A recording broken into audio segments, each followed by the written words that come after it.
I got a guy who's working for me and helping me out, and I basically told him like, hey, this is gonna be completely different from how you were helping me with my last opportunity. Yeah. Here's the roles I need.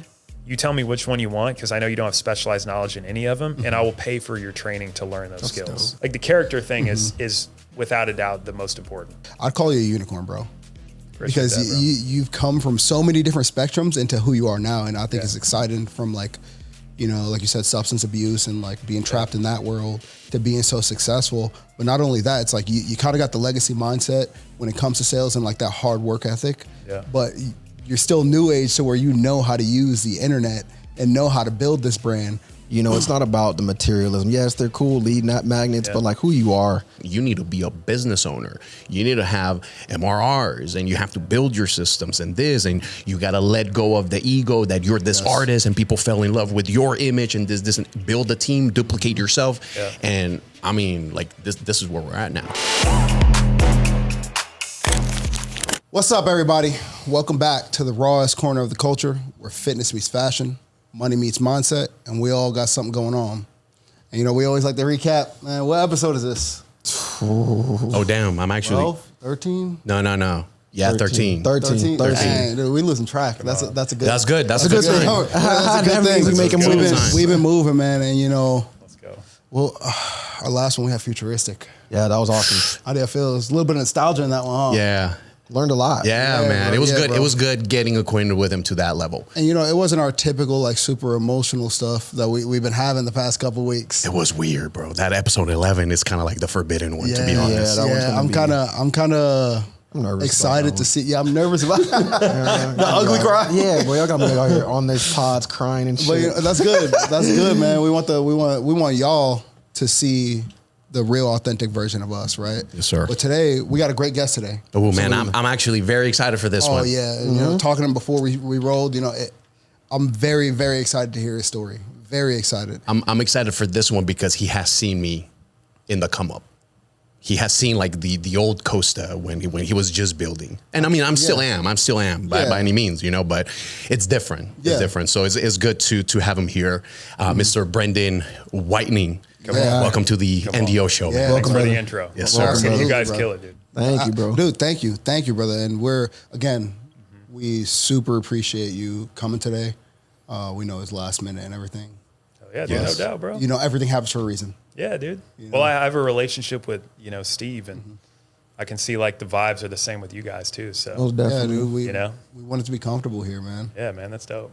You know, we talked a little bit before the show. Like, tell us a little bit where you're at right now, brother. Before we get into a more general flow of the conversation, I want you to focus on letting people know in a quick, less than a minute introduction from where you went, where you scaled, and where you're going. Yeah, great question.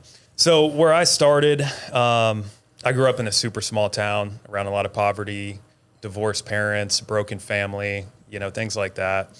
And, you know, as a child, I kind of like found things to just get obsessed with to take my mind out of the world I was living in, right? So first it was basketball, and then I ran that up till college, dropped out of college. And my next one was women and drugs and alcohol. Wow. Which I always say, if you play stupid games, you win stupid prizes. So that one actually won me some stupid ass prizes. Yes, sir. So that was till like 21 years old. Okay. And then, you know, around that time, you hit a rock bottom moment, which we can talk more about that later on. But like, hit rock bottom, basically realized I needed to change my life.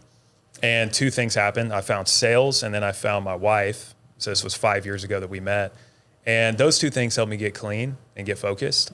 And I went from, you know, struggling, broke as shit, living in a, you know, 300 square foot apartment in Section 8, you know, area, to making multiple six figures in car sales, getting recruited by a top sales trainer in the online space, and then becoming his top sales producer, making over the past 3 years, 1.5 million in high ticket sales, like take home net commissions. So when I say in sales, that's him. That's him. Yes, sir. Monster, dude. Yeah. And then just for personal reasons, recently I just decided to go solo, and now I'm kind of helping people in the online coaching space make more money. I mean, we say, right, if you're not evolving, then what are you doing? Exactly. So, bro. And I say this, right?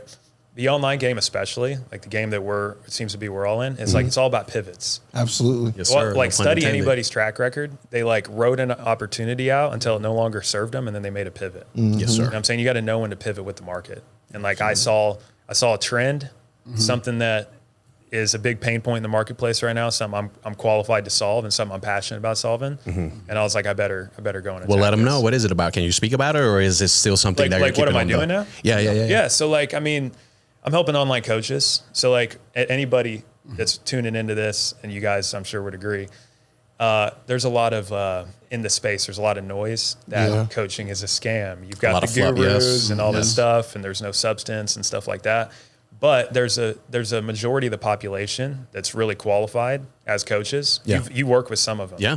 Like these guys have multi-million-dollar businesses. They've exited companies, but like there's a problem. The world doesn't know about them, and they don't know the digital marketing space. They don't exactly know the online what we're coaching talking about. space. Yes. Huge pain point. And those guys deserve the spotlight, right? They do, man. Not the gurus. The guys that are real business owners. The real ones. Yes. The real ones. And they're lost because it's like, it's, online coaching and high ticket sales, and it's like a rabbit hole. It's like, you don't really know where to look to get the answers. And once you discover it, like you're like, holy shit, where's this information been my whole damn life? Right. So I go to those high profile business owners that are having trouble building their brand, getting themselves out there, and want to monetize what they know, help them build a, integrity based coaching program that's doing multiple six figures. And then I just take a little cut to be able to help them do that.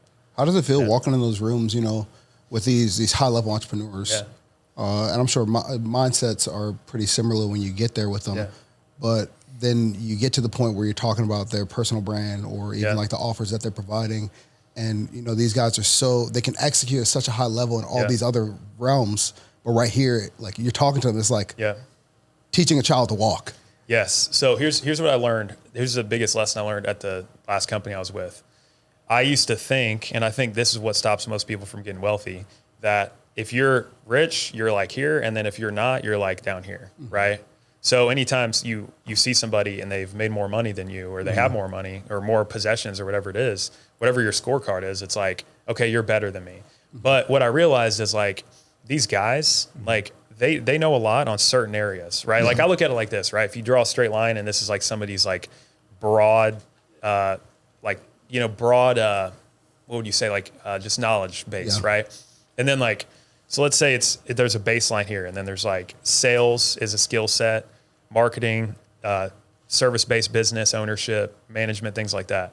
They only have depth on certain topics. So they have depth on the things that they've done, but they don't know the space. They don't know high ticket sales. They don't know I online love the fact coaching. how you painted it right now, because I could totally see the graph just going up and down on certain topics. It's just, kind of like a video game, right? Yeah, and that's why like you gotta- the bar.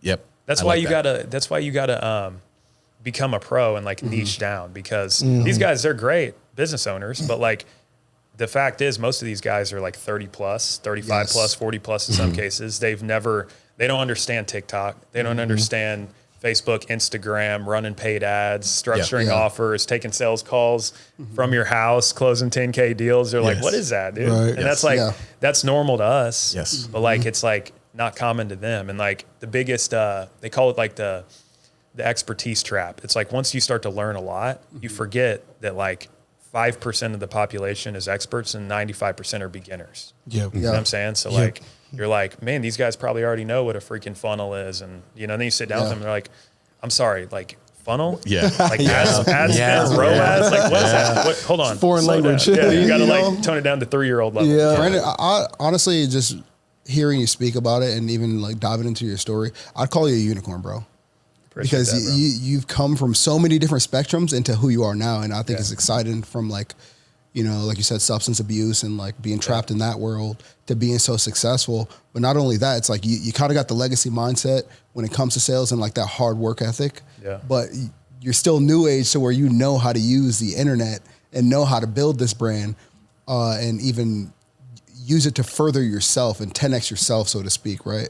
Yeah. So how do you see the difference in the game as far as sales with like using the internet to make those things happen now? I mean, I would just say like, I think more people should know about like high ticket sales or like, and just online sales in general. Right. Like, my favorite saying is it's not about how hard you row. It's like what boat you're in, Yep. It's good. because man, like the vehicle you're in is like so important, dude. Absolutely. You know what I Man, mean? talk And about like, that. Yes. I don't like have anything bad to say about any other industry, but like I sold in car sales, and I did high ticket sales. And I mean, I can personally tell you which one was more fruitful for me. So like, you know, I'm a big proponent of it, man. Yeah. You know what I'm saying? But I mean, here's the thing, right? Like the way the world is trending is like, you're either going to adapt with it. Exactly.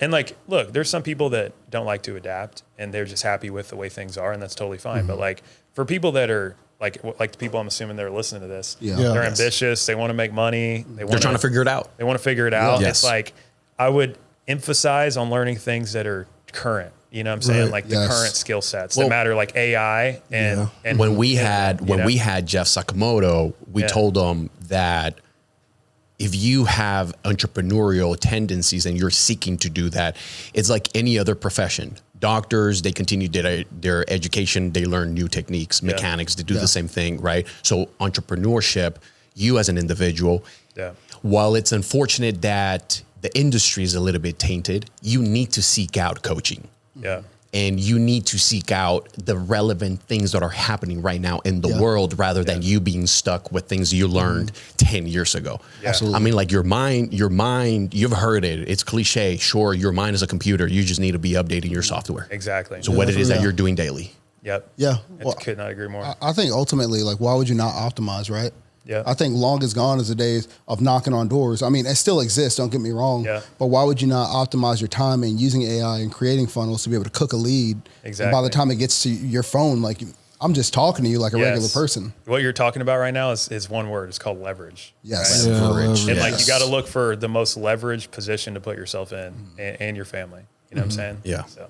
I don't think people see how unique like your position is, because your ability to be able to teach a person how to optimize in this way and have this leverage, it scales beyond one industry. Yeah.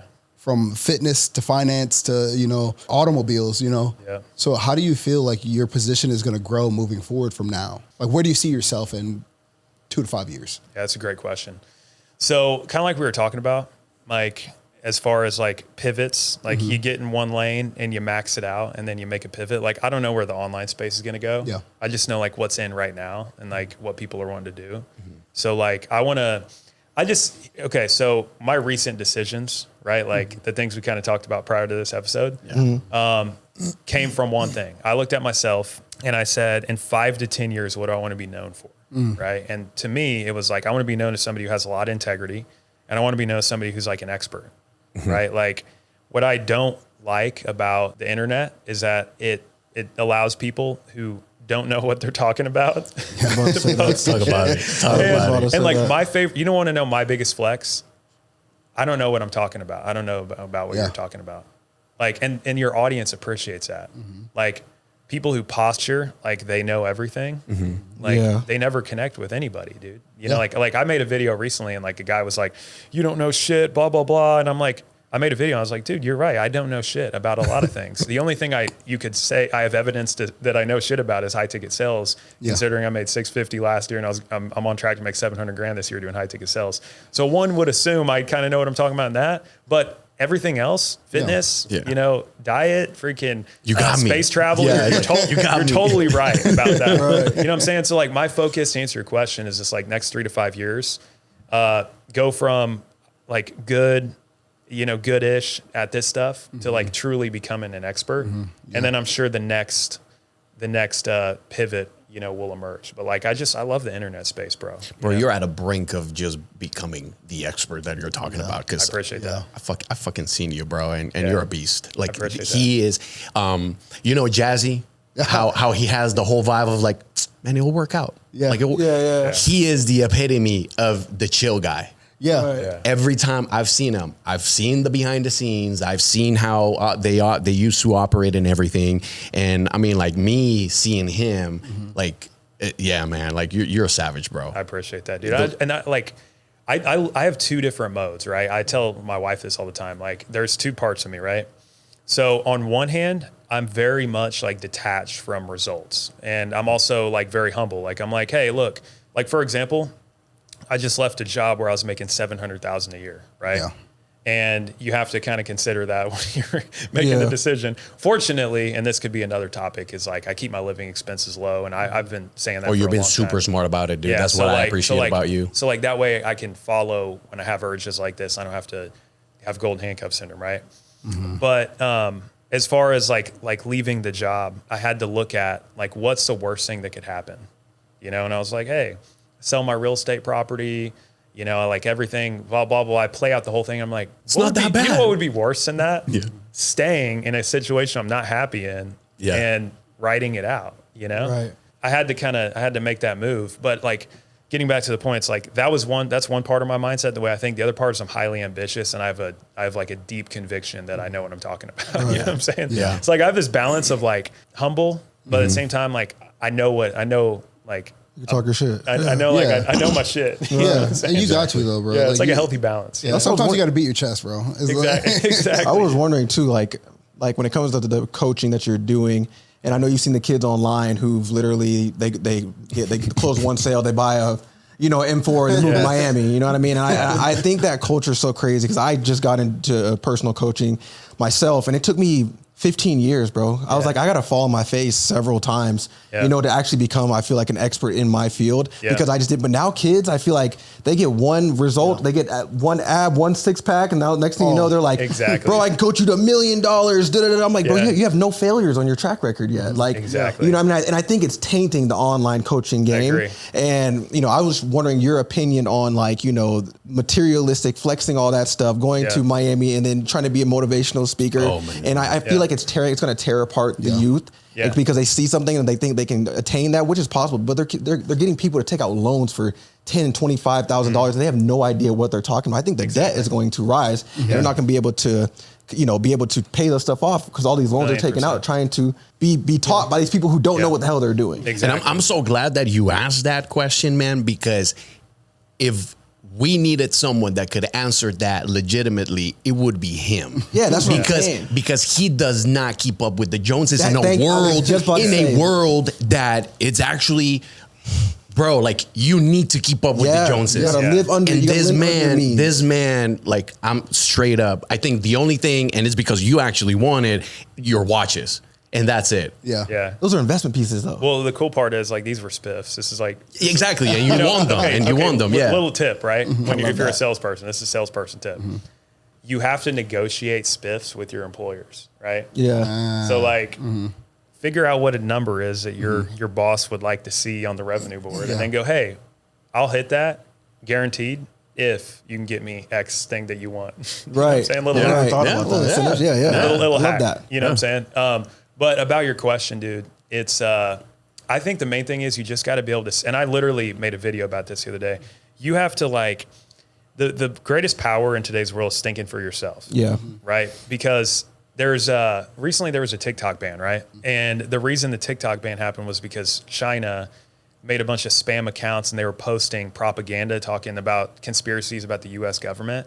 And I guess they saw a trend that like it was making the United States like as a country more negative and more like I don't know, just like it was Doubtful. It was a disadvantage for the country. Like it was like trending really bad. It's like that's a perfect example, like propaganda. Like most people don't know how to think for themselves. Like you shine something in front of them, and they don't have the discernment to figure out: is this real? Is this fake? Is this what I actually want? Is this what it's being portrayed to me as? Yeah. And when you're looking at a scenario like that, like if you're thinking about paying somebody, you got to like really figure out like, hey, is that what I want? Because if a guy's like driving a M4 and he figured out how to make 10K in e-com, it's like, okay, just ask yourself, like, do the math. If you're making that kind of money with those kind of expenses, the guy probably makes enough to cover the bills, but he probably doesn't have much liquid cash. Probably doesn't take care of his like family, expenses as well. So like, is that the scenario you want? If it is, then like he might be a good guy to learn from. 100%. But like that's just not what I want. And like the thing that I mastered, I would say this is something I've actually mastered is like just not giving a fuck what people think, like being very clear on like what I want, right? Like, you know what I'm saying? Like I get my self-esteem from the things that I do that like don't get praised, right? Like I take care of my wife's grandma. We've been taking care of her for years. It's awesome. No one claps about that shit. It doesn't get you likes. No. You know what it gets? It gets you self-esteem and it gets you God's favor. Absolutely. You know what I'm saying? I love that, bro. And that's what I'm after. I love you know that. what I'm saying? Beautiful. I love that. That's I love awesome. that you said that. I think Appreciate that. I love more that. people need to hear those type of messages, especially the younger, the youth. You know, it's not about the materialism. Yes, they're cool, lead magnets, but like who you are, you know what I mean, and your message is so much more important than those things because you can't take them with you. You know what I mean? And it's just like the impact is it's more fulfilling. You know what I mean? Exactly. So I respect that a lot. And we say that, for example, the majority of the personas that we see online, it's because they're already making, for example, we were talking before, the Duke Dennises, the Kai Cenats.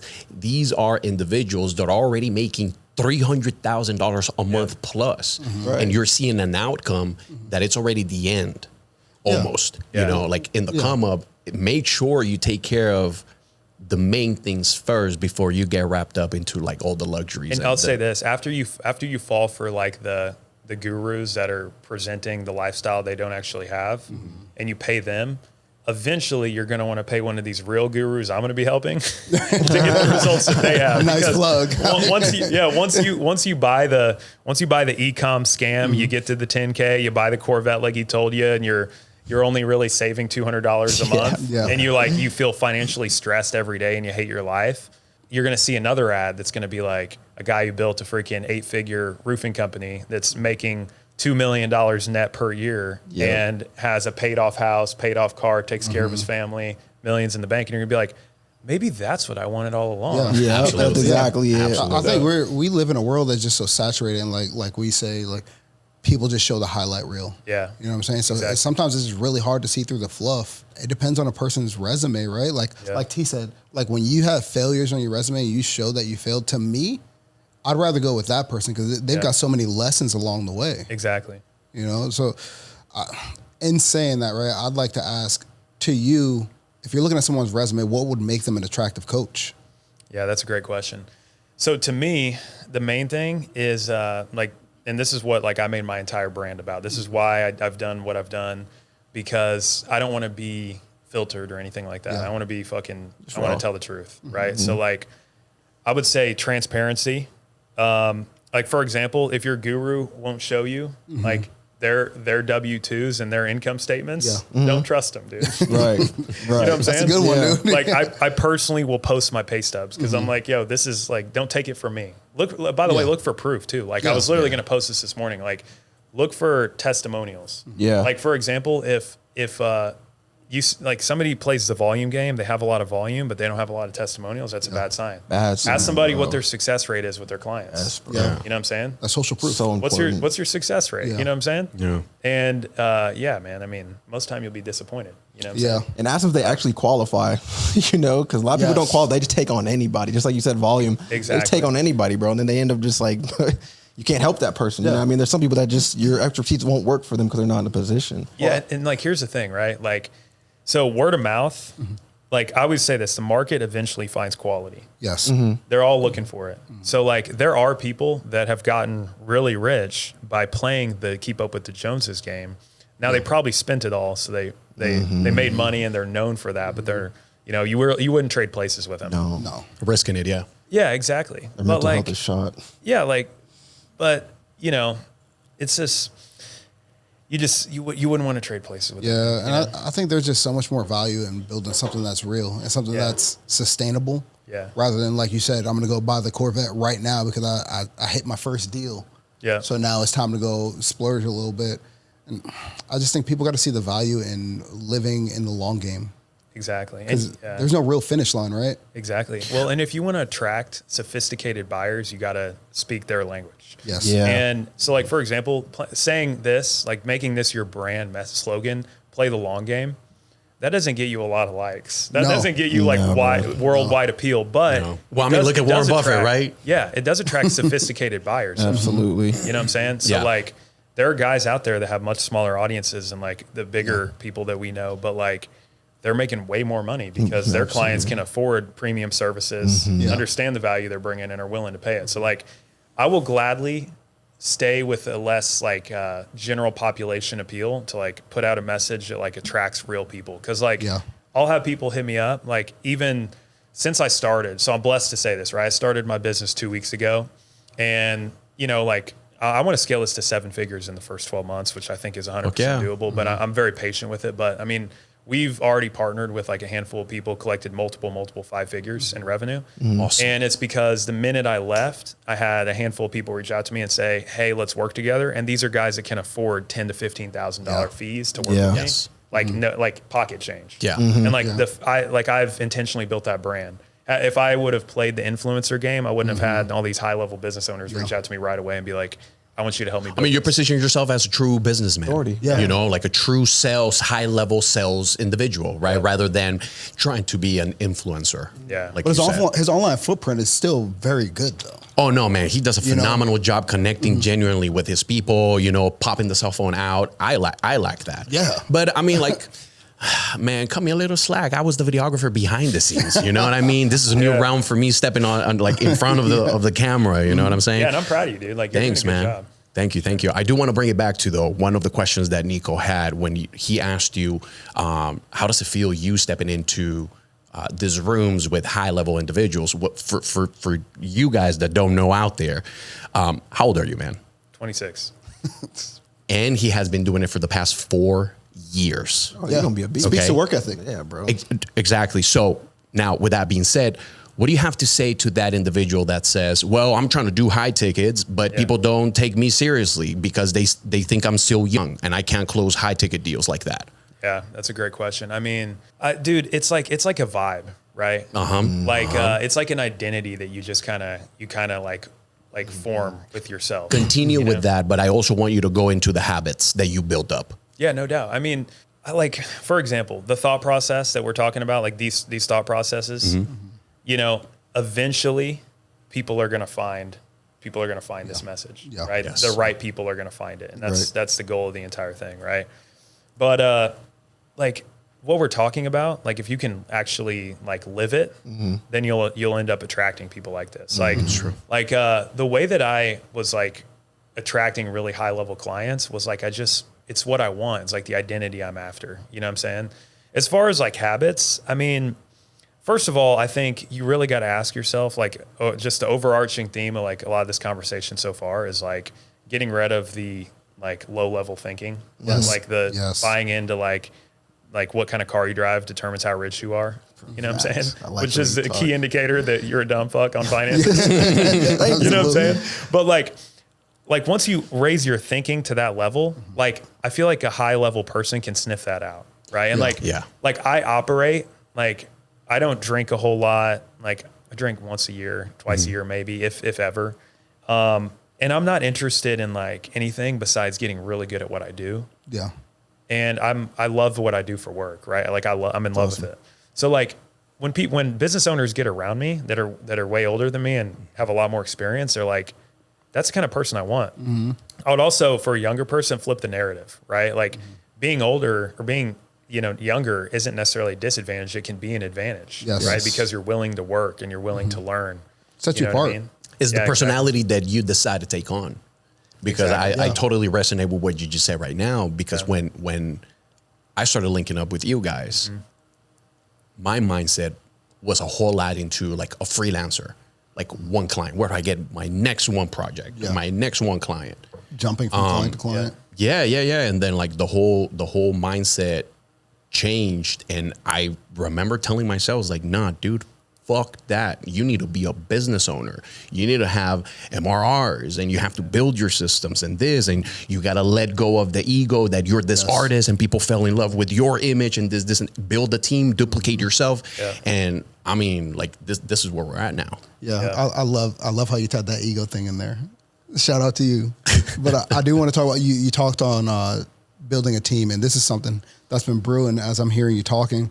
And you said, you know, eventually people are going to find this message. Yeah. And there are going to be a lot of people that come from the background you're coming from, right? There's a lot of people around your age group that's going to want to figure out, like, how can I get there? Or more importantly, how can I work with him? Yeah. And like, I mean, eventually you're going to have to scale. You're going to have to bring people on board to be able to make the vision happen. Yeah. So what does that look like as far as like, what are the qualities you would look for, or what type of resume are you looking for someone that you would want to bring on? Yeah, that's a great question. So I learned from one of my mentors that like there's a couple things you look for, right? And ideally, so like there's 3 key things you look at, and ideally you got all 3 in a perfect world, but you got to have 2, and you maybe 1, but 1 is non-negotiable, right? So 1 is like specialized knowledge, knowing what you're talking about, having experience, having a track record, things like that. 2 is having industry specific knowledge, like for example, like if I'm going to hire like a high ticket closer, like he's got to have preferably high ticket sales experience.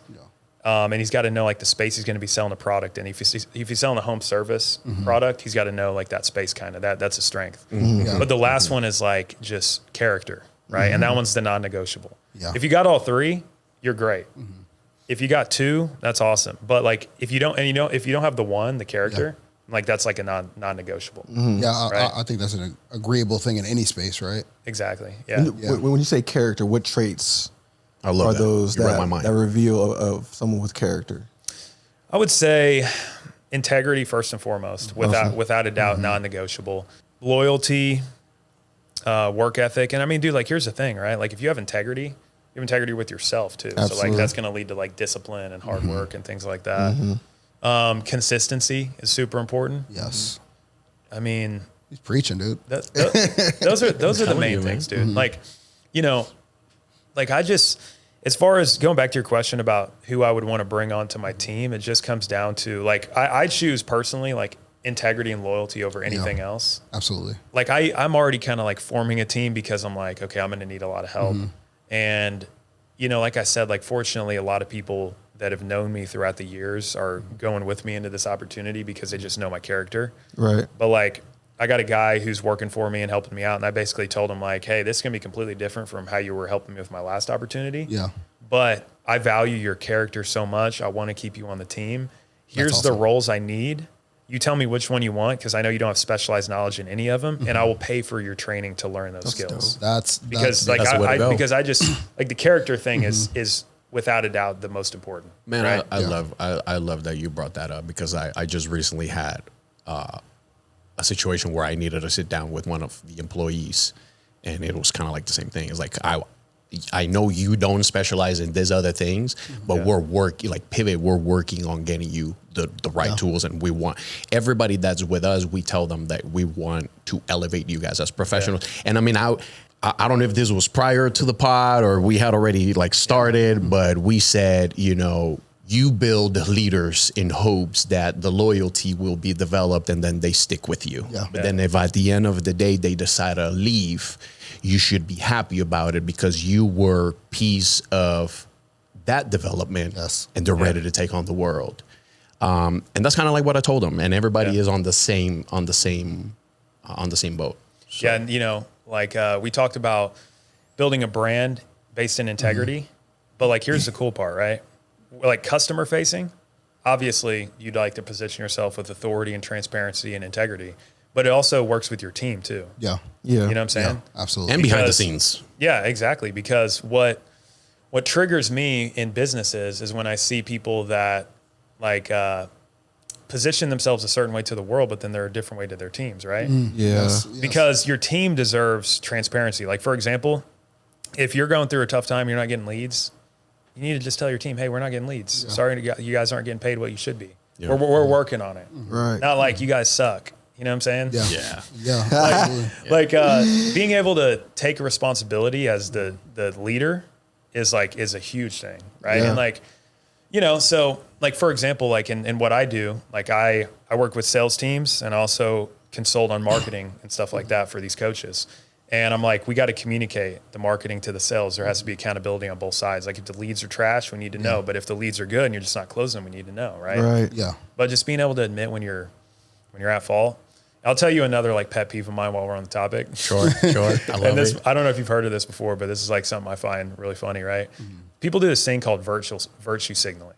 Are you familiar with it? Virtue signaling. Virtue signaling. So it's like down. it's like the guy who's like, we don't do this for money. It's like, okay, so that's called virtue signaling. You're trying to signal a certain. It's like, okay, I'd rather you just say, hey, we do this to make a lot of money, but we also just love helping people. Absolutely. You know what I'm saying? Like I being respect upfront that. Yeah. Yes. and not trying to virtue signal that like, you know, hey, here's exactly why we do it. Like no one believes you. We don't make a dime. We don't make a dime out of this. I was like, no, hold up. Yeah, you do. Exactly. Like that's another thing. Like, you know, I openly tell my audience, I love making money. Like I'm very ambitious about making it because I use it to take care of my family and stuff like that. But I also love taking care of people. Yeah. You know what I'm saying? Yeah. But if anybody tells you like, bro, buy my course, man, like I don't care about money. It's like, okay. That's an integrity issue though too, right? It's like, you know, just know when you're getting virtue signaled, you know what I'm saying? Yeah, absolutely. And you know, a lot of the things you're talking about, it draws similarities to my life because I don't even know if the guys know this, but for a while I did work in car sales. Nice. I worked out in Pinnacle Nissan up in North Scottsdale. Congratulations on getting out of that, man. Thank you, brother. It was a show, so to speak. But one thing that I realized when I was there, because you know they send you to like the Warren Buffett School of Sales and stuff like that. However, it's marketed. My dealership just cussed me out and threatened to fight me and shit. Oh, really? That's sick. I'll let you continue. That's sick though. We'll get into it. But one thing I learned when it comes to sales is, and you know, it's just the automotive industry. I think that like there's a revolving door in that. Yeah. But to be good at sales, it doesn't end with whatever specific training. You know, like you have to go and do your own due diligence of learning. Yeah. And to become great at it. Exactly. Or whether it's a book, whether it's a course or whatever. But what do those things look like for you? What did you do for yourself to help you get as good as you are now? Yeah, great question. So Patrick Bet-David talks about there's 4 drivers. This is something I teach salespeople. It's like there's 4 main drivers that people have. Like you're driven by all of them to a certain extent, but like some of them are primary. And I might butcher them, but it's like advancement is one of them. Madness is one of them. And honestly, I forget the other 2 because I'm motivated by the first 2. Advancement is like getting promotions and things like that and status. But madness is like what I'm primarily driven by as an individual, which means that like more so than I care about making like killing it so I can buy a car or buy a fancy house. And I care about those things and more so than I care about getting the next promotion or getting praise socially. Yeah. What I care about is like, if I don't know how to do something, it fucking pisses me off. Like if I just like, if something like I'm over here right now and like, I'm trying to figure out how to make this marketing system work for a coach and I can't figure it out and it's pissing me off. Yeah. Like no one knows. I can front to the world, but like that shit's pissing me the fuck off. I'm trying to figure it out. And like that is my primary, that's what I love. Like I get this feeling of serotonin when I complete a task and I know I did it right. Yeah. And I know I fully understand something. That was my high when I was the editor. Yeah. Every time I would finish like a banger. Yeah. Bro, like you just feel so proud of it. Exactly. And then you send it out and then the feedback that you receive from it, bro, is just like levels. Man. Exactly. So like you gotta like take pride in really being good. Not like people thinking you're good, not like making money or buying things to show that you're good, but like actually being really good at like things. Knowing you cooked. Exactly. like you gotta become your own best judge because people, the outside world is going to have a different take because there's outside variables that are outside of your control. Like what business you're in at the right time. Like if you got lucky on a client, like if you closed a deal because you got lucky and you had to lay down, like everybody will pat you on the back and say you're a closer, but like, you know, if you like really overcame objections and did a really good job or if you just got lucky. So you got to like be your own best critic. But as far as like learning, like I'm obsessed with it. Like I'm literally like obsessed on a level that's. Are you like Hormozy obsessed, where he's like, man, fuck, people telling me to slow down. Like this is what I breathe, kind of deal. To give you an example, like I haven't done this in the past, but I just started doing it because I want to get OCD with it. I want to try to get more OCD with it. I'm tracking how many books I've read throughout the year, how much money I'm investing in myself. I'm 40K deep this year, and I'm proud to say that. Like that, like hey, I could have put it down on the M4, but I'd rather increase my market value, not my status. I love that. I love that. But like, I think that there's different pillars of learning. Like it all depends on like what your goals are. Like reading is like the most depth of knowledge. Yes, right? Absolutely agree. You know, courses are kind of the same way. Like that's where you get like the depth and you really consume. Like masterminds are good for questions and there's like collaborative things. So like I'm a fan of both. I'm in multiple masterminds. I read, like I said, like 2 books a month. and you know, I devour courses. Like it's a part of my daily routine. Yeah. Like I fucking love it. And I personally feel Are you still like, getting up at 4:30 in the morning? Are you still doing that routine? so Or I'll tell you my routine right now, just transparently. Yeah. You know, I'm self-employed, which by the way is fucking badass. Like, I literally told my buddy, Yeah. I said, dude, I'd be so honest with you. Yeah. You know, just a little bit of time into being self-employed. If I didn't like it, I fucking love it. Yeah. So it's like Yeah. wake up at about 6. I mean, it's a flex, bro. It's a flex. Study till about 9 a.m. So like literally 3 hours straight. My phone's off. I'm going through courses and things like that, trying to problem solve. Go for a walk, have some breakfast, have some coffee. 9 to like 5, 6 o'clock, just straight fucking grind meetings and stuff like that and build. And then, Phone calls you know, and 6, go fucking hoop. Yeah. Literally, that's what I've been doing every day, which is great. I'm actually very excited to see the evolution of Brendan coming up because the way you speak, even it feels like chains were lifted, like just let go.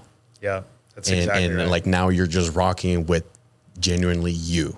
Yeah, exactly. Well, I feel like, you know, I kind of got away. Like this is a personal problem, I guess you could say, that I recently overcame, that I'll openly admit. But like I kind of fell for the whole cut off your family. You know what I'm saying? If they're average, cut them off. And then when you go through things throughout life, you start to realize what the difference between conditional love versus unconditional love is. And you know, there's a period of time I moved out here from Illinois. Like I've been out here going on 4 years. And I kind of cut my family off a little bit because I was like, they're average. Like they don't want this, blah, blah, blah. And I'm like, you know what? That's bullshit. You can make millions of dollars and spend time with your family that's average. They're not entrepreneurs. That's okay. Yeah. I feel like yes, man. Like you said that, and I know this resonates with you. Go in No, first. it's the hustle culture, bro. That shit is like, you know, it's so toxic, bro. Like you don't have to do it. Like I hate people like who job shame.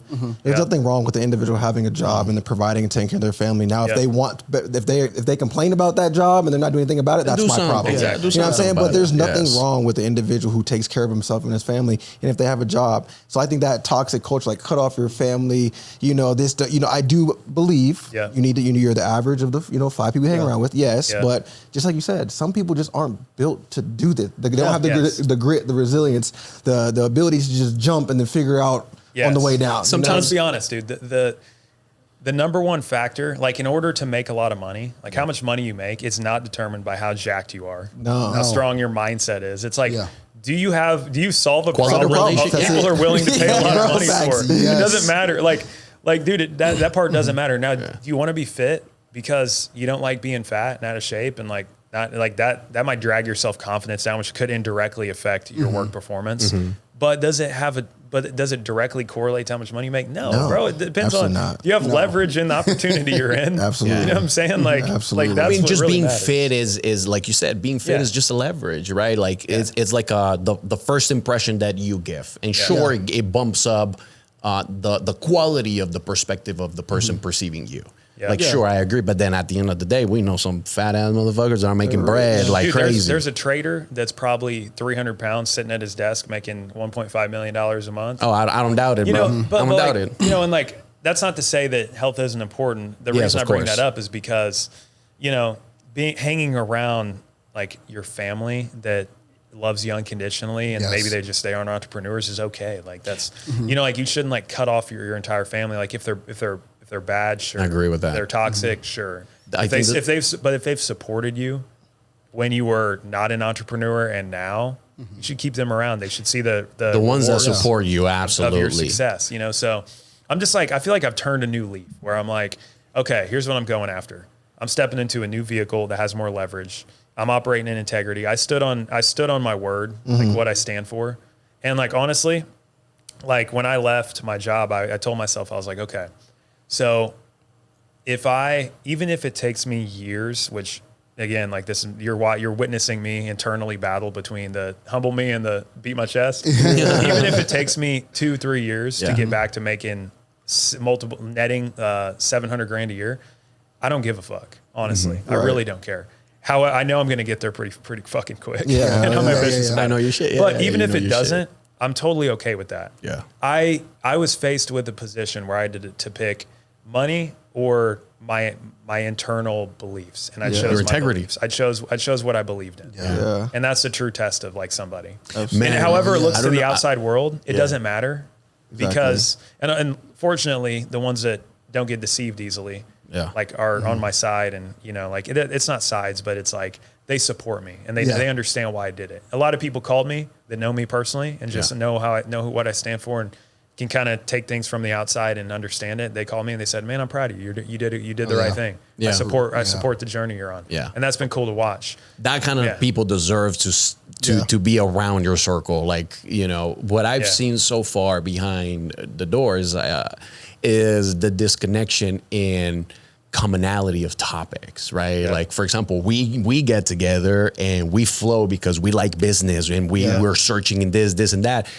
And for example, with me, I'm not disconnected, but when it comes to certain mundane topics, like that's when I kind of check out. So what I've seen is people talking about like, man, there's just no connection. There's no relative topics to talk about. And then that's where the whole fallout happens. Yeah. You know? So Exactly. I don't know. Yeah, and dude, I respect everything you're talking about because I know it's so hard, especially in today's day and age, to just jump and be like, I'm going to choose me over the dollar value of whatever this is. And it's, I don't know, dude, I'm just so floored by your story. I appreciate that. Dude. Because even if we go back, like when you were, you know, dealing with substance abuse and everything, did you even imagine you'd be like looking at your life and this is what it would be? No, like the way I was raised, right? And again, this is the environment I was in, right? It's like, okay, so you're going to get a job, try to stay out of jail, and maybe make 30, 40K, 50K a year max, right? Yeah. And look, like again, I have no hate on people that want to live that life. Yeah. Like people can live however they choose to. But I'm the type of guy where like I have to have something to occupy me. So if I'm not obsessed with what I'm doing, I'm going to be obsessed with doing drugs. Like whatever game I'm playing to win. Yes. So like I was playing dumbass games, winning the dumbest prizes, like who can get arrested the most and shit like that. I mean, Who I'm can glad drink that the he most got beer. talk about since we were talking about this, man, talk about your lowest point, like you said, that you had. So just build into it. Yeah, totally. So like I said, man, grew up like super poor, parents divorced, back and forth between schools, like never really fit in, like always lacked confidence until like a couple years ago was when I really started to realize like, bro, I'm him. yeah, like it's just like, you know, like I kind of just detached, like I kind of just looked at things. I was like, why am I being so fucking hard on myself, bro? Right. You know what I'm saying? Right. But yeah, dude. So like I struggled with that, and then I found basketball, and that like temporarily turned my life around because that gave me something to be like, I'm fucking good at this shit. You know what I'm saying? So like I was determined to be the best. That kind of took me away from distractions and things. And I ran all the way to college. I got a D2 scholarship playing basketball. But all this time, like the later years of my high school years was when I started to get exposed to drugs, alcohol, weed, coke, you know, women and things like that. And because of my immediate circle of family and acquaintances, like I had easy access to all these things, right? Like I became the plug real fast. Like, you know, it's crazy. Like, you know, when you got that uncle that just like is plug. Call Brendan real quick. Yo, call Brendan real quick. Like everybody else, all your other friends are like buying the stepped on stuff, and you got like the real shit. Like, fresh off the plane. Like.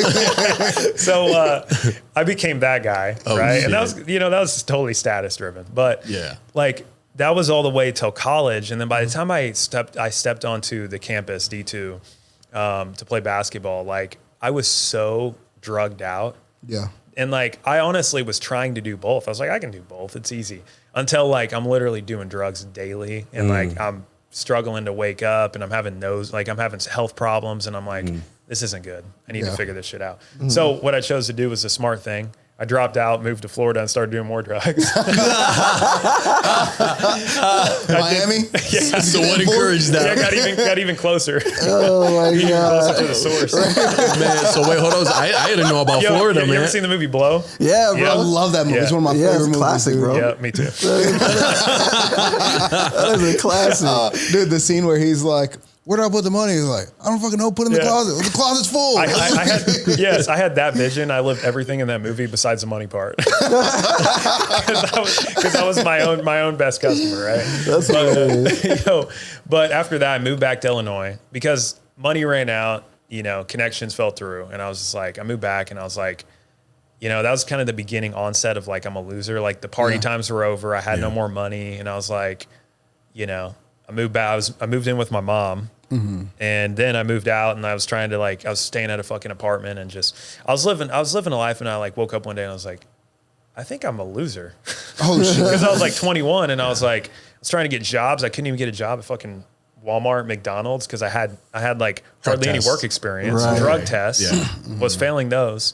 So I was like, dude, I'm a fucking loser, I think. And like you first have the idea pops in your head, and it's like just a subconscious thought, but then it becomes conscious. That light bulb moment. And then pretty soon it's like a big portion of your thought process. Right. So that started to like become my identity. And then I was like, I kind of kept running with that. I tried college a handful of times at a junior college school. I finally got a job, and I worked a bunch of 9-to-5s, like worked at Walmart, pushing carts. That was a glamorous job. That one felt real good. In the winter, that was a lot of fun. I worked all the shittiest jobs you can imagine, right? Mm-hmm. And then finally, man, I kind of just hit a breaking point, like I said, dude. Like, I just like, it starts out as like just a little feeling in the back of your head, and then pretty soon it just becomes like it works its way up to the surface until like you're faced with no choice but to like break yourself or like just give up completely or like make a change. And I kind of hit that point in the road. And I just remember one day I was like, dude, I'm a fucking loser.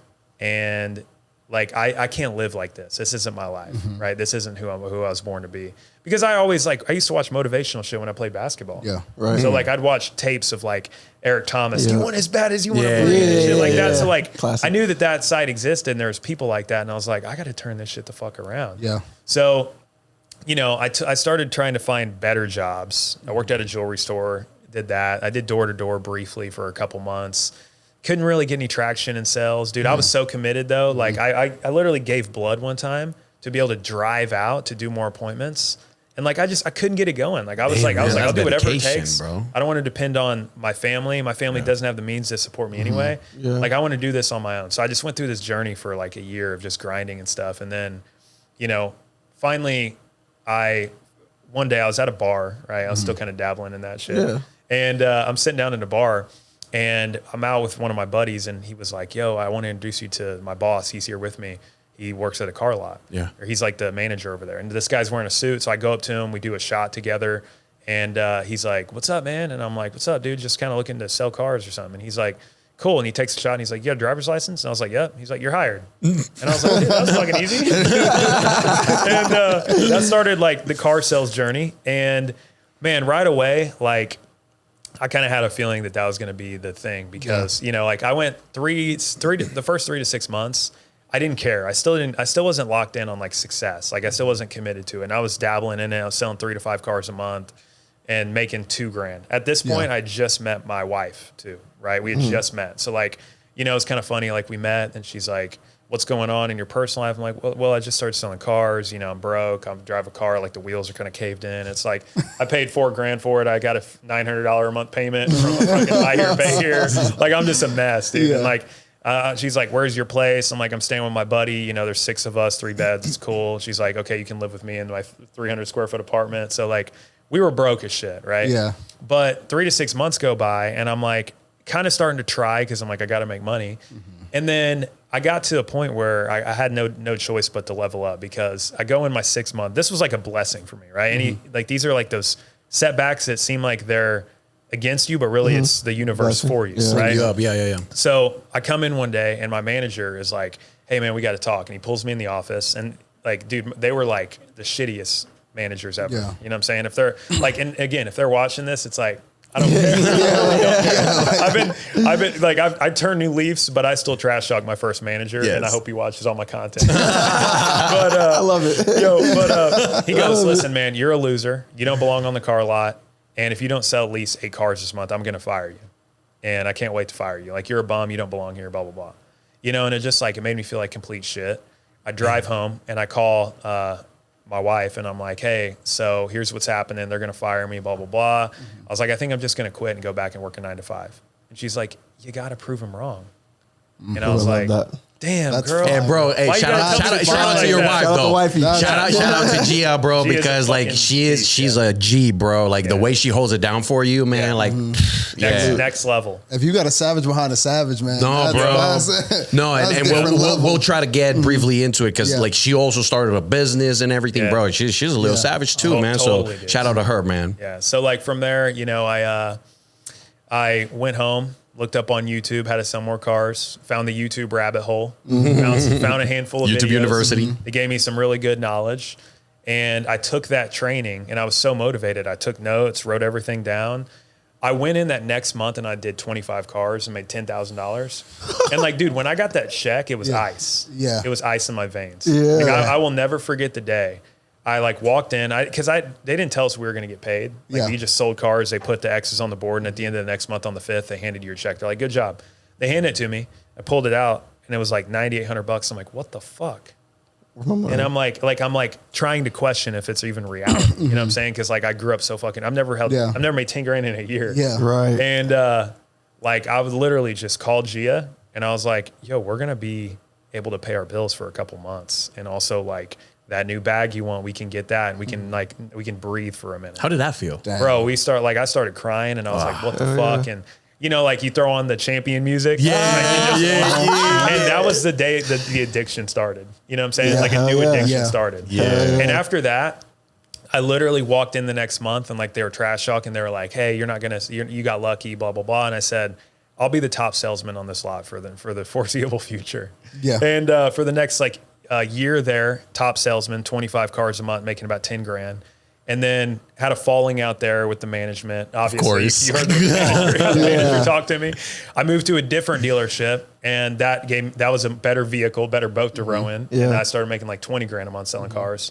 Best month, I made like 29 grand. Dang, And dude. then, shit, you bro. know, appreciate that. How old? At this point, I'm 22. Okay. Bro, life happens so fast for Tenacity, you. bro. I love it, bro. Yeah. I love it. Everything happens so fast. Yeah. But that speaks to you and how determined you are. Yeah. Appreciate that, dude. Yeah. And then, you know, after a while, the sales trainer that I was learning from called me up and he was like, hey, we want you to come work for us and do high ticket sales. And I was like, cool. And like, without knowing the pay plan, without knowing what product I was going to sell, without having ever closed a deal over the phone in my life, I quit my job making $30K a month selling cars. Me and Gia packed up from Illinois, moved out to Arizona, and I started doing high ticket sales. And then that was March of 2022 that we moved out there. And within 3 months, I was like top producer, made my first like $25,000 a month. And then like for the last, like I'm transparent about what I make and stuff like that. Like last year I made 650. This year I was on track to make about 700 grand. And you know, like it was cool, man. Like I got to travel a lot, won a like 30K Rolex. Congratulations on your recent marriage in Rome. Married, yeah. In Rome. Shout out to you, man. Yeah, Good stuff. Appreciate that, dude. But like, you know, like obviously you can find a couple variables in the story, like sales, huge variable, learning, having mentors, huge variable, having a great woman by your side. Yeah. You know, one thing I didn't really talk about was like when I was at my lowest, what really kind of started the rebound was getting in physical shape, like getting in better shape. Like I was a basketball player, like you guys all look like former athletes. Yeah. You know? Hooper. Yeah. Hell yeah, let's go. Let's Yeah. go. I know. I thought I was sitting down with what's his name, Anthony Edwards. Oh, yeah. Yo, Don't do it to him. He's like, no, we talk about Anthony Edwards. He's a fucking shitty father, but yo, he can hoop though. yeah, he definitely hoop. Yo, but yeah, dude. So like, that was pretty much it, man. You know, it was fitness was like a thing that helped me. Now, I mean, I think like, when you don't have like going for you, it can be really he good. brought up something that's very true. Like life just happens so quick. Yeah. And you have to learn quicker Yeah. to keep up and build what you've built. What I'm trying to get at is based on everything that you've dealt with now, the experience that you have, what is the key mistake that you could identify what separates the amateurs from the grown-ups when it comes to sales? Yeah, I think the number one thing is complacency. I think it's the biggest killer. You know, I think it's like again, like me having that balance of like being humble but also believing in myself is probably my biggest advantage. you know, because like I talk to so many guys that are like making 10 grand and they're like, I'm killing it. And it's like, dude, you got to like, and I credit this a lot to the environment that I was in when I was doing high ticket sales. Sure. It was like just you got to like just be willing to put your balls on the table, dude. Yeah. Like you got to realize that like whatever you're doing is fucking ants. Absolutely. You know Yeah. because like, dude. so I heard Myron Golden. You guys know him? Oh, I love him, bro. He said, whatever money you want to make. So he said, never will you earn more than, and rarely will you earn as much as whatever you consider a lot of money. So whatever your yearly annual income target is, you should double it. And then you should tell people, I make $2 million a year. Just $2 million a year. If your goal is $1 million. Does that make sense? Yeah. And like you have to higher. minimize the goal in order to achieve it. Yeah. You know what I'm saying? Okay. And like, again, for me, like I said, like one thing that helped me a lot because I was ceilinged at 25 grand a month. That was like my identity. And what's weird about like just making money in general is like, whatever your identity is, like how did I go from making 700 grand a year in high ticket sales, start my own business and like on track to do 700 grand this year? It's because that's who I think I am. So all my work habits It's true. are correlated to who I think I am. So you step into the role. Yeah. Like you step into the role. You don't just go from making $1 million in a certain position and then like you start a new thing and you just start making $5 grand a month. Like your habits, you're that person. Like you consider yourself $1 million earner. So you do the requirements, 100%. Right? So when I first got into the high ticket game, like my identity was 25K. So I got there and capped out. I was capped there for like a year. But then like, I just had this break where I realized I'm being too hard on myself. Like I look at all these people around me that have done more than me and like, so what? You know what I'm saying? Like that doesn't make me less qualified. I just got to figure out how to get really good at a certain specific skills that they find valuable. Oh, man. Yeah. And then they'll give me a lot of money to help them solve those things. Right. Absolutely. So like, and then once you close a couple business owners that have generated 9 figures in revenue and like they've done exits for 9 figures and once you like realize that they buy from you, Yeah. you're like, oh my God, this shit's fucking easy. Yeah. And actually selling to rich people is easier than selling to the general population. Yeah, man. That's facts. Yo, That's always facts. sell rich people. Yes. Always sell. That's like my motto. Like the people I work with are rich. Yeah. My only goal is to help them get richer. Right. That's my goal. You know what I'm saying? Like they're the best people to work with. So I'll ask you, especially like you're working with helping people build their brand, build their offers. What is an attractive type of offer? That's a great question. So I'll give you like some sauce on something I learned that is a game changer. Go ahead. Can we make it even like more? I'm going to be selfish this time on us. Do it. Yeah. Us as a podcast. Where can you identify what kind of packages we could put together as a team to be able to build this up? I like it. So do you want me to answer his question or yours first? Which Both. one? Oh, I thought answer it with that. Okay, got it. Okay, so first thing I'll say, like just a general rule for making offers that's really important for people to understand. So there's a really good question you can ask yourself as a business owner, especially if you're in the consulting coaching space. Sure. Is if your business doubled tomorrow, could you handle the traffic? Because most people can't. So there's a formula and it's the 3S formula. Familiar with it? No. Go ahead, break it down. So you pick a specific person, a specific problem, and then solved a specific way, right? And the reason you do that is for sales purposes, but also and marketing, but also operationally. Because think about it, like if you add 8 products, that requires 8 different delivery strategies, and it's hard enough to get one delivery mechanism to be really good. One ideal client, one specific problem that you solve for that person, and then a unique way that you solve it. You're setting yourself up once you validated that to the marketplace, like once you realize people buy this, which that's like the hardest part is finding something that people actually want to pay for.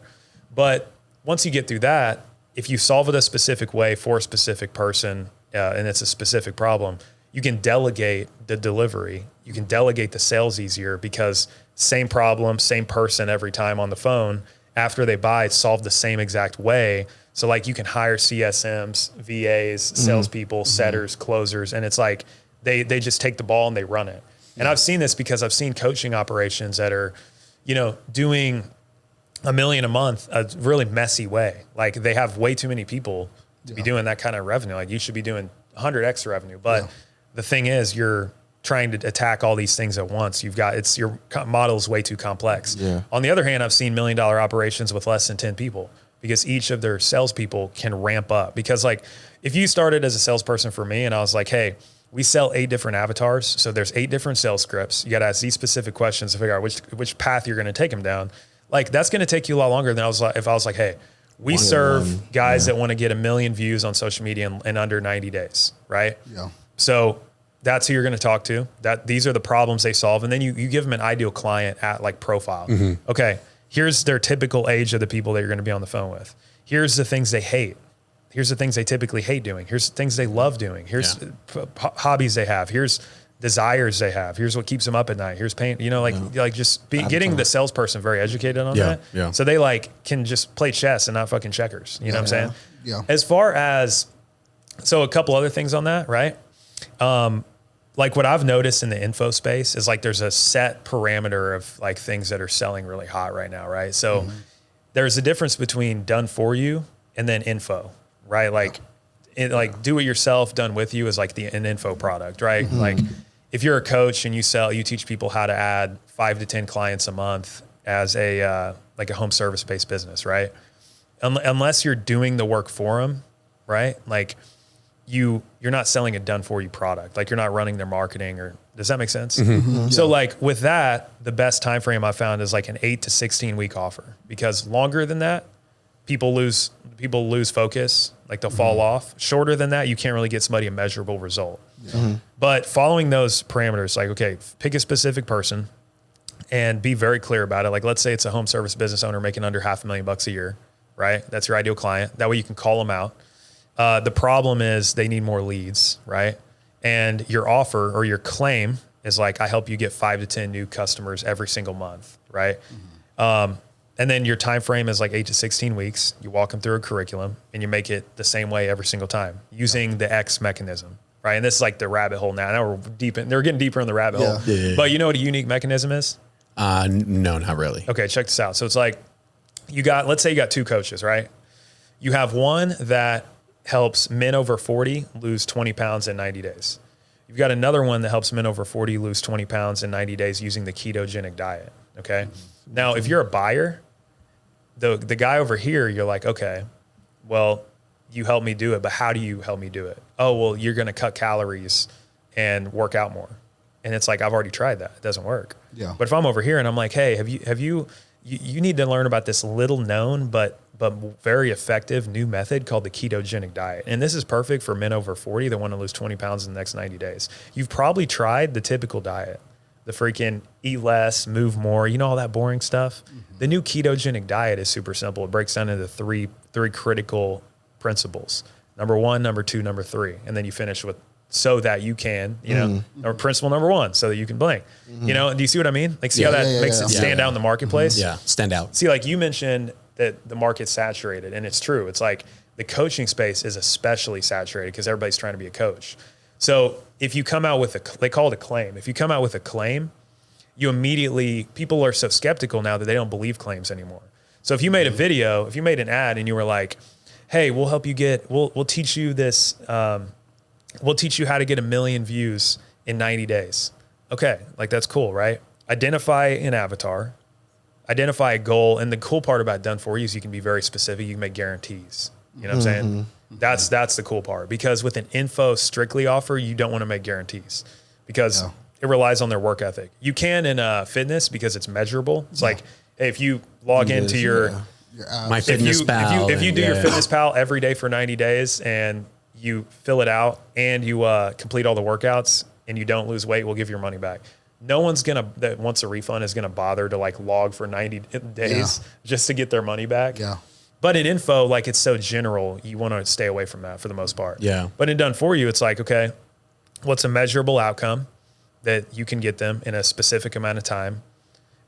Define like what exactly the deliverables are, preferably keep it in a shorter duration. You know what I mean? Like that would be like a starting point. And then another thing I'll say, one last thing on that is like, a lot of people make their offer a verb, right? So we help you get more views, right? Or we do content, right? That's a verb. We do content. It needs to be, there's this exercise one of my mentors taught me about called the so what, right? So we help you make content. So what? So what? So you can get more views. So what? So you can get more leads. So what? So you can get more appointments. So what? So you can sell more. You can sell more of your products. So what? So you can make more money for your business without spending money on ads. Nice. Okay. So what you do if you want to figure out what your claim is, like test different claims in your marketing, is go through that list and try all of them out. That's all the dimensions of your offer, right? You don't just do content. You also help people get more appointments. You also help people get more views. You also help people get more sales without ads. You can try all those claims in your marketing and see which one sticks, right? You can base your claim and your guarantee around any of those things. It's really good. I like that. Yeah. It's really Solid. good. Yes, sir.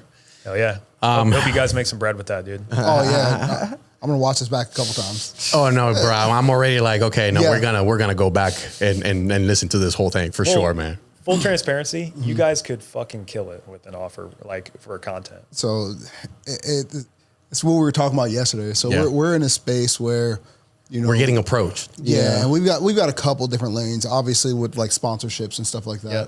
But also as like I would call it like a marketing agency, so to speak. Yeah, like Yeah. a brand. It's still in development. I like it. And we were talking yesterday building offers, but obviously, like you said, it's two different vehicles. Yeah. So just trying to understand how to structure these offers. Yeah. And which one to run with first, or do we run with both? Yeah. So we're just in that weird space. I'll give you one tip on that, right? Like a good way to do it is like to launch a beta, right? Like to take a specific amount of people through it and see like how the results are, right? Before you like fully Collecting launch data, it. right? Right. Collect And like data if you're first. gonna do it, do a launch. Yeah. Do a launch. Like if you have an email list, if you obviously have followers on social media and podcast audience, like you got to hype it. You can't just come out and be like, all right, guys, we dropped the course. We're sign up below. It's like, you need to be like, we're cooking up something special for these specific people, put together an email campaign to go out, create a wait list, gauge how much interest you're getting and stuff like that. Survey them, figure out like what they want, validate what your intuition of what you think you should offer is, surveying people that come through that wait list to make sure there's a product market fit before you just go and launch it. Like we can play a game. Like I'll give you an example offer, right? It would be like they come in here, maybe they get 5 passes for podcasts. They also get 30 scripted Instagram reels that are proven to go viral. They can, and that they'll come in here and film, that's like in 90 days, you can use those, cash in those 5 studio waivers, and then you film those 30 reels. Like that's a 10K package, bro. You know what I'm saying? That's good. I mean, shoot, like 10K now, that sounded nice. Yeah, well, I had a different idea on numbers, but I like the value that you put and you in can productize it. Like that's the thing. The most important thing is productizing the offer, right? Like, You get this, and this. Because if it's like consulting, if it's like a per client basis, it's not scalable. You know what I'm saying? Per client is not scalable. Not scalable, dude. Because it depends on just yourself, huh? It depends on consulting. If every client delivery path is completely different, like it takes so much more human resources. Yeah. You know what I'm saying? You can't automate it. You know what I'm saying? So like, productize it a little bit. As we wrap it up and coming to an end over here, Brandon, number one, it's been golden nuggets on golden nuggets, bro. Appreciate that. Like Awesome. I'm very sure that the audience is going to appreciate what you're bringing to the table. But where I wanted to get at is we said that this is a personal branding podcast, a business podcast, entrepreneurship. I want to ask you, if people are trying to find out what kind of content you produce, if you had to explain someone, what would it be? What kind of content are you pushing currently? What kind of content am I putting out? Most of the things I'm putting out nowadays are for coaches and for high ticket salespeople, people that want to get into high ticket sales. Educational. Those are like my two focuses. And just on a general standpoint, that's like to be authentic as shit. Yeah. I try to appeal to like the younger crowd that's more mature, but also like the older crowd of business owners and people like that. To see the seriousness of it. Yeah. Yeah. But that's pretty much it, dude. Like I just, like I said, I just want to be an expert in the space. And, I'm like, I'll put it this way, right? There's been a couple obstacles since my last opportunity that I've got to get squared away. And as soon as those are out of the way, which we're seeing the light at the end of the tunnel, there's going to be some fire content coming out. I love it. that. I love it, man. I love it. And you know what? I know we spoke about this before the pod, but once we get to that point, we would love to have you back, see what things have changed, and tell your story. Cool, man. Hopefully you guys are doing like Yeah. 200K a month on your offer by then. Yeah, bro. We're hoping. We're hoping. Oh man, yeah, no, we're working aiming. towards We're that. aiming. We're Let's aiming go, for man. sure. Yeah. Hey, future's bright for you guys, dude. Like, Thank you, man. I guys are appreciate awesome, it. dude. Like, Thank this you. has been a really Appreciate good it, pod. I Thank you, appreciate bro. that. Thanks, brother. thanks. Absolutely. Brendan, for those that want to find you online, where can they find you? Instagram's my main platform. It's official Brendan Whiting. Okay. Brendan Whiting. Love it. BrendanWhiting. Yeah, and we'll make sure to throw that. And like always, Nico, let the audience know, man. Yeah, man, dude. We appreciate you coming through, My man. As we said, man, Absolutely. The energy's been great. We appreciate you giving our guys all the information you have. I know somebody out there is going to be building an offer right after this. Oh, yeah. I love it. I love it. That's the intention, Yeah, right? That's that's the exactly intention. right. That's the Dude, intention. We're going to be Exactly. building our offers after this, dude. Yes. So thank you, go. dude. And we love, dude. You're part of the family. Appreciate You're that. welcome back anytime, brother. Awesome, dude. Anytime. But as for you guys, we appreciate you guys tuning in, and like we always say, Always. right here. Sit with Come us, on, man. come sit on this couch with us. You can do that by subscribe and turn that notification bell on. Drop a comment. What did you like? What did you not like? What do you want more information on? We'll bring this dude back and get more information for you guys. Absolutely. But absolutely, until next time, guys. Peace. Enjoy your Sundays.